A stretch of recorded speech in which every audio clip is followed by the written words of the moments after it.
মনে বড় দুঃখ আব্বা। তোমার আবার দুঃখ কি? আচ্ছা আব্বা, আমি তো আপনার বাপের মতো ইজ্জত করি, সম্মান করি, এটা কি আপনি অস্বীকার করতে পারবেন?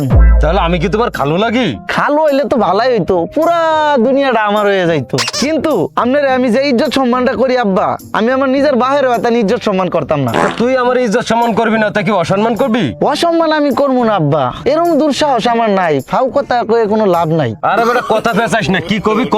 কত শীত এলো গেল, কেউ তো দুঃখ বুঝলো না। গাছের ডাব জুনা হইলো, কাউয়াই ভাইরা খাইলো না।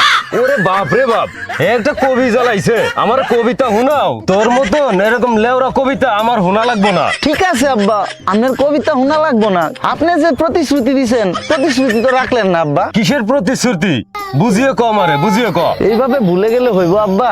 এই যে শীত আইতেছে, খেজুর গাছ কাটবে, ক্ষীর হামাইবে, হাড়ি পাতবে, রস আইবে, হাড়ি পড়বে, কিন্তু মুর কেডা আইবে? তোর কেটে আইবো এটা তোর চিন্তা তুই করবি, এটা আমার হুনে লাভ আছে কোনো?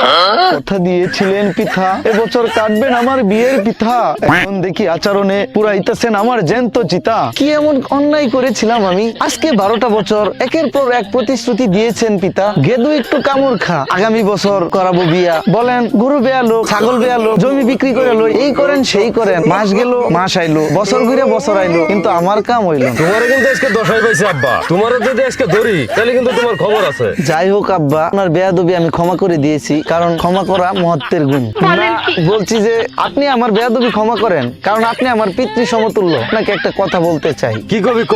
পরম করুণাময় আল্লাহর নামে শুরু করছি যে আমি আপনার ঔরসজা পিতা হিসাবে, টুকু পুত্র হিসাবে আমি আপনার কাছে আকুল আবেদন করব। আমি মোহাম্মদ রাশেদ আপনার নিকট হইতে অত্র শীতকালীন সময়ের মধ্যে খাটো লম্বা বাইটটা চিকন উঁচা লম্বা কালো ফর্সা, যাই হোক আমি কালার বর্ণনা করব না। Colour is doesn't matter.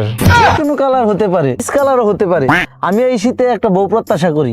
আশা করি আপনি আমার আকুল আবেদন গ্রহণ করিবেন এবং আমার মনের দুঃখ মুছতে মর্জি হবেন। অতএব বিনীত নিবেদন, এই যে আমার আরজি আপনি গুরুত্বর সাথে গ্রহণ করিবেন এবং যথাযথ আমল করা শুরু করবেন। ইতি আপনার সুযোগ্য পুত্র রাশেদ খান, গ্রাম চর কৃষ্ণপাড়া।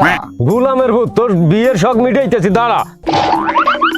শুনেন শুনেন পিতা গো, ও পিতা বিয়া করাই দেন রে পিতা, পিতা গো। এই শীতের দিনে আমারে কষ্ট। দাঁড়া হারাম দাদা, তোরা বিয়ে করাইতেছি।